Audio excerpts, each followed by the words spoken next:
हरे कृष्णा।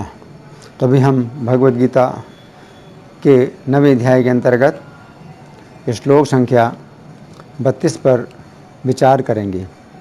माम हि पार्थ व्यपाश्रित्य ये पिशु पापयोनयः स्त्रियो वैश्या तथा शूद्रास ते यान्ति पराम गतिम। तो यहाँ पर भगवान कह रहे हैं, माम हि पार्थ व्यपाश्रित्य ये पिशु पापयोनयः, कि हे अर्जुन, मेरा आश्रय लेकर के चाहे जो भी पाप योनि हैं, जितनी पाप योनि के लोग हैं और स्त्रियां हैं, वैश्य हैं तथा शूद्र हैं, वे भी परम गति प्राप्त करते हैं। तो हम सुनेंगे प्रभुपाद तात्पर्य में क्या लिखते हैं। श्रील प्रभुपाद की जय। यहाँ पर भगवान ने स्पष्ट कहा है कि भक्ति में उच्च तथा निम्न जाति के लोगों का भेद नहीं होता।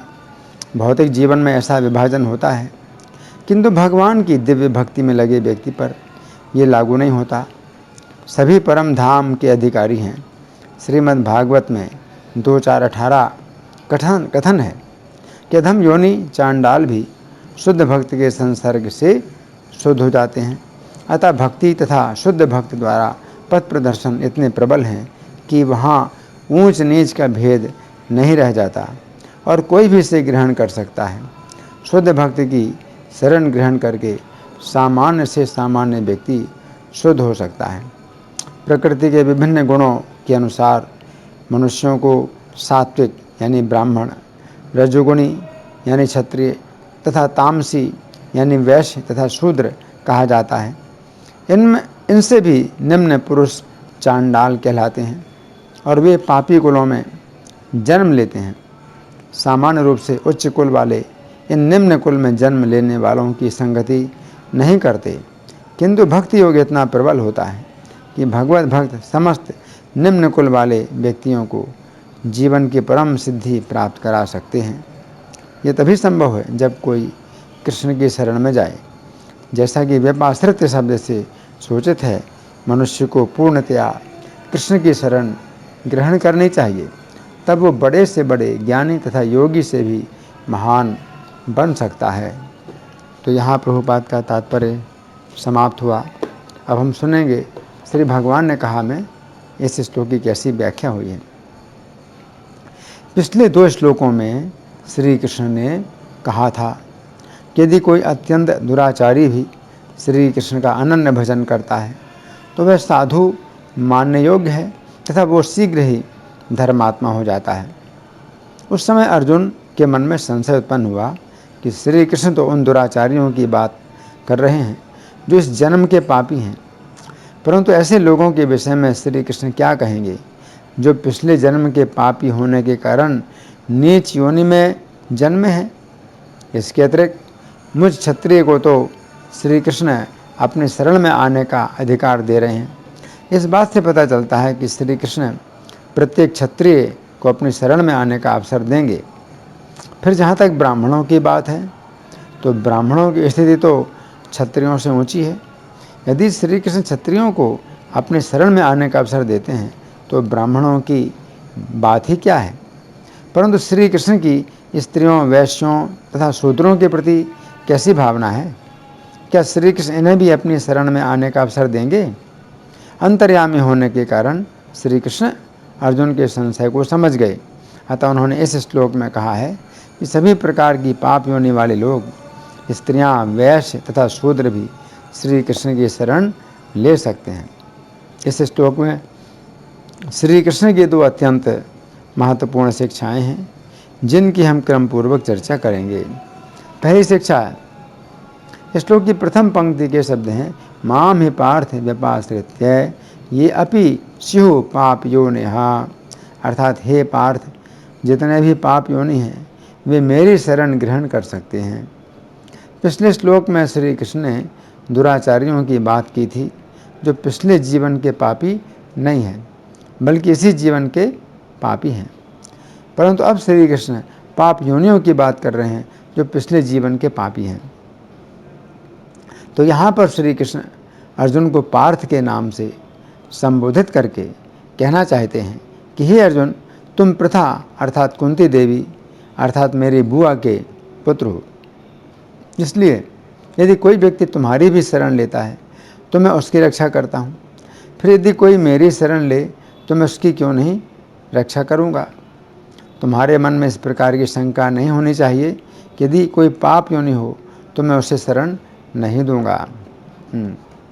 महाभारत के आदि पर्व के अंतर्गत अध्याय संख्या 207 में वर्णन आता है कि जिस समय श्री कृष्ण तथा अर्जुन खांडव वन के सभी प्राणियों का वध करते हुए अग्निदेव को भोजन प्रदान कर रहे थे, उस समय भागते हुए मैदानों पर श्री कृष्ण की दृष्टि पड़ी। उस समय अग्निदेव मैदानों को जला डालने के लिए आगे बढ़ने लगे तथा दूसरी ओर श्री कृष्ण उसका वध करने के लिए चक्र लेकर खड़े हो गए। मैंने देखा कि एक ओर मुझे मारने के लिए चक्र उठा है तथा दूसरी ओर अग्निदेव मुझे भस्म करना चाहते हैं। उस समय वो अर्जुन की शरण में गया और बोला, अर्जुन दौड़ो, मेरी रक्षा करो। उसका भययुक्त स्वर सुनकर अर्जुन ने उसे जीवन दान देते हुए कहा, भय मत करो। अर्जुन के अभयदान देने पर श्री कृष्ण ने मैदानों का वध करने की इच्छा त्याग दी तथा अग्निदेव ने भी उसे नहीं जलाया।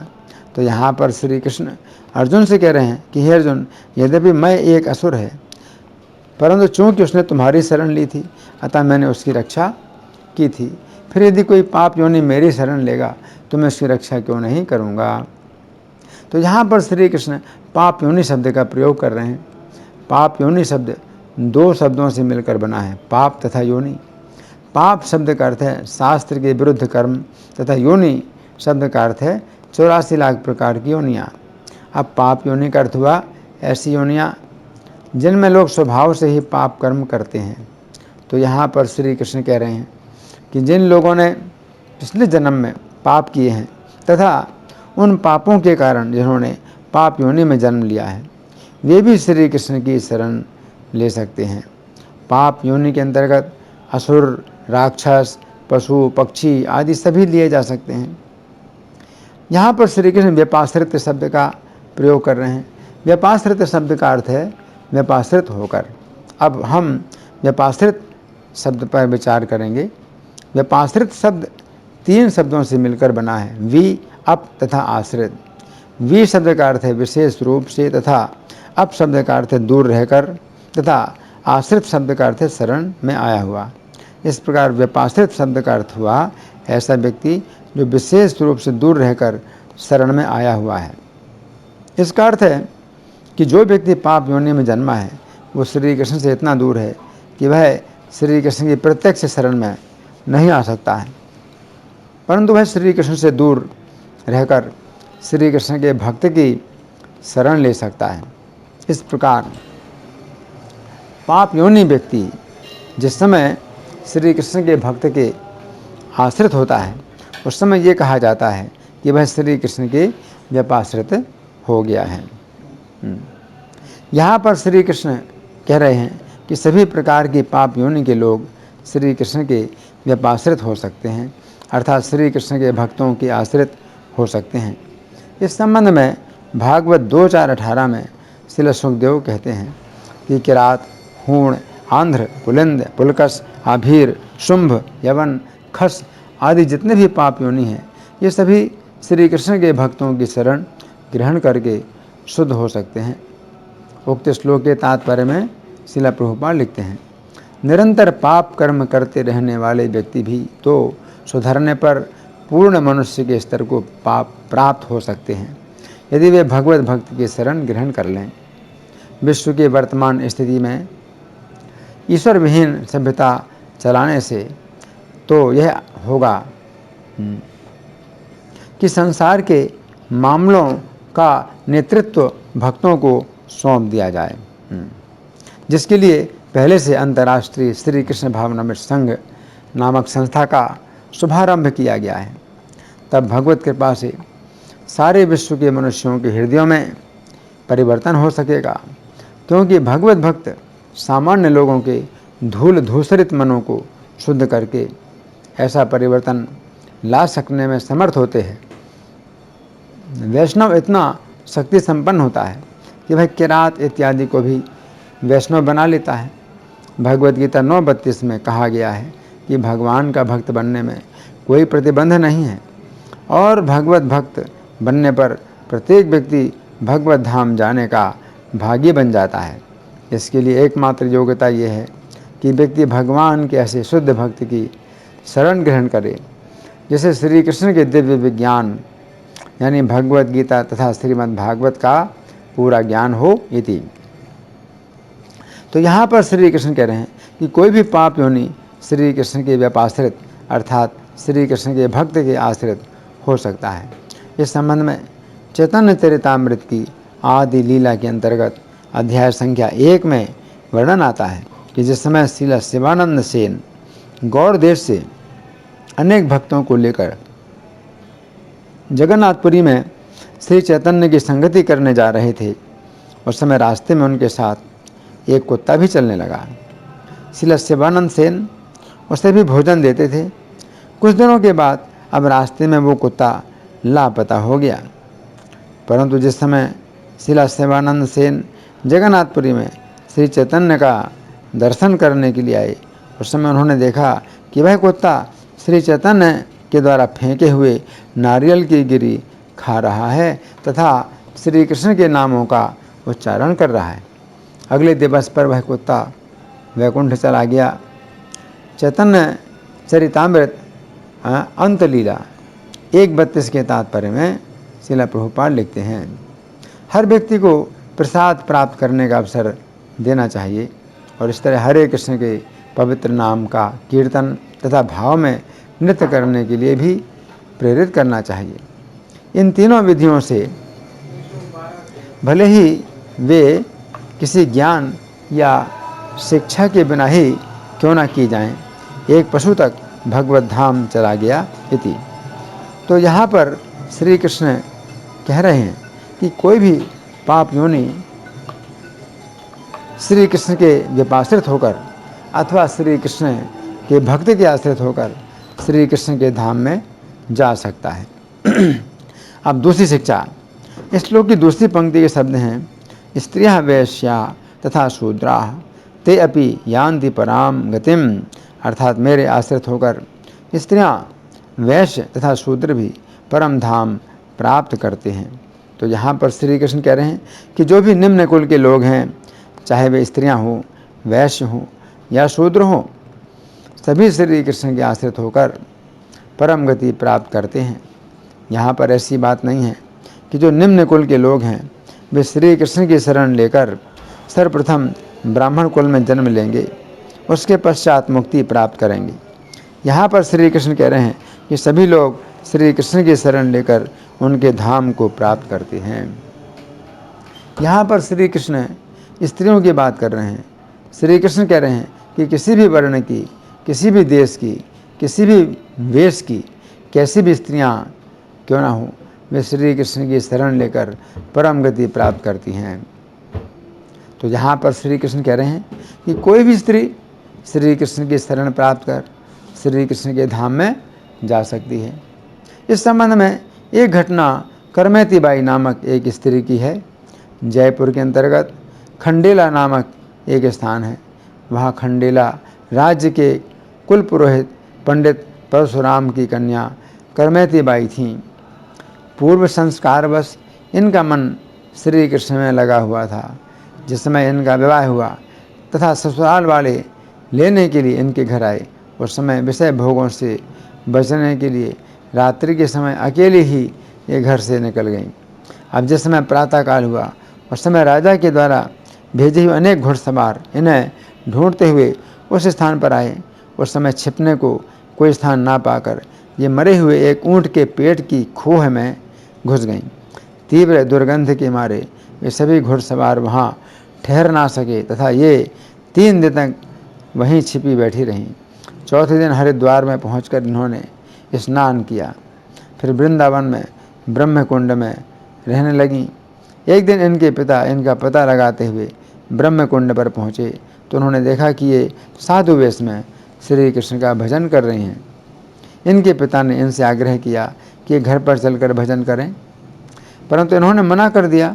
फिर राजा भी करमैती के दर्शन के लिए ब्रह्मकुंड में आया तथा उसने इनके लिए एक कुटिया बनवा दी। ये वहाँ अत्यंत त्याग पूर्वक रहती थीं तथा श्री कृष्ण का भजन करते हुए देह त्याग कर श्री कृष्ण के गोलोक धाम में चली गईं। तो यहाँ पर श्री कृष्ण कह रहे हैं कि स्त्रियाँ भी श्री कृष्ण की शरण लेकर श्री कृष्ण के धाम में जाती हैं, जिस प्रकार करमती बाई को परम धाम की प्राप्ति हुई। अब यहाँ पर श्री कृष्ण कह रहे हैं कि वैश्य भी श्री कृष्ण की शरण लेकर परम गति प्राप्त करते हैं। गीता 18:47 के तात्पर्य में श्रील प्रभुपाद लिखते हैं, कभी कभी व्यापारिक क्षेत्र में भी व्यापारी को लाभ कमाने के लिए झूठ बोलना पड़ता है। यदि वो ऐसा नहीं करे तो उसे लाभ नहीं हो सकता। कभी कभी व्यापारी कहता है, अरे मेरे ग्राहक भाई, मैं आपसे लाभ नहीं ले रहा। लेकिन हमें समझना चाहिए कि व्यापारी लाभ के बिना जीवित नहीं रह सकता। अतः यदि व्यापारी ये कहता है कि वो कोई लाभ नहीं ले रहा है तो उसे एक सरल झूठ ही समझना चाहिए इति। तो यहाँ पर श्री कृष्ण कह रहे हैं कि वैश्य लोग भी श्री कृष्ण की शरण लेकर परम धाम की प्राप्ति करते हैं। इस संबंध में महाभारत के शांति पर्व की अध्याय संख्या 261, 262 तथा 263 में तुलाधार वैश्य की कथा है। प्राचीन काल में जादली नाम के एक प्रसिद्ध ब्राह्मण थे। वे वानप्रस्थ आश्रम के नियमों का पालन करते थे। वे तपस्या में इतने स्थिर थे कि उनकी जटाओं में कुछ पक्षियों ने घोंसला बना लिया। फिर जिस समय पक्षी बहुत दिनों के बाद उड़ गए, तो फिर उस समय जाजली के मन में अहंकार आ गया कि मैं बहुत बड़ा सिद्ध हो गया हूँ। उस समय आकाशवाणी हुई कि तुलाधार नामक एक वैश्य, उनसे भी बड़े धर्मात्मा हैं, वे काशीपुरी में निवास करते हैं। ये आकाशवाणी सुनकर जाजली काशी में जाकर तुलाधार वैश्य से मिले तथा उन्होंने तुलाधार से श्री कृष्ण के विषय में ज्ञान प्राप्त किया। इस घटना से पता चलता है कि एक वैश्य व्यापार के कार्यों में लगे रहने के बावजूद भी एक तपस्वी ब्राह्मण से भी श्रेष्ठ हो गया, क्योंकि वह व्यापार करते हुए भी श्री कृष्ण का अनन्य भजन करता था। तो यहाँ पर श्री कृष्ण कह रहे हैं कि वैश्य लोग भी श्री कृष्ण की शरण लेकर श्री कृष्ण के धाम में जाते हैं, जिस प्रकार तुलाधार वैश्य को परम धाम प्राप्त हुआ।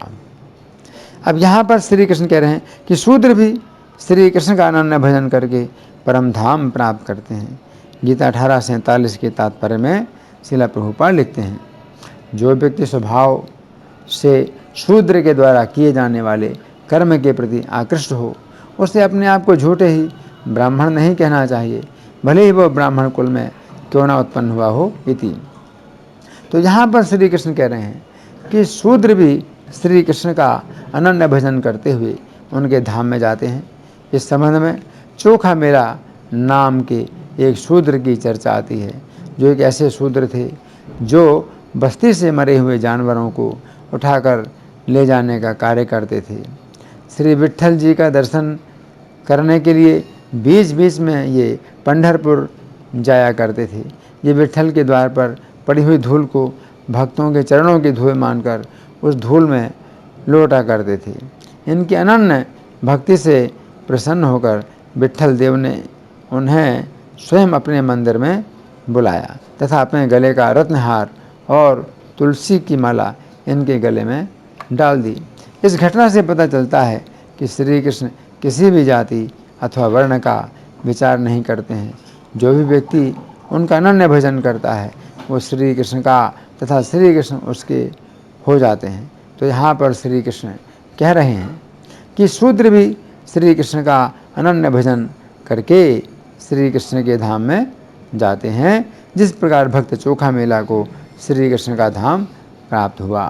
तो यहाँ पर श्री कृष्ण कह रहे हैं कि जो भी उनका आश्रय लेता है उसे परागति प्राप्त होती है। हमें समझना चाहिए कि परागति की प्राप्ति होने का अर्थ है श्री कृष्ण के परम धाम की प्राप्ति।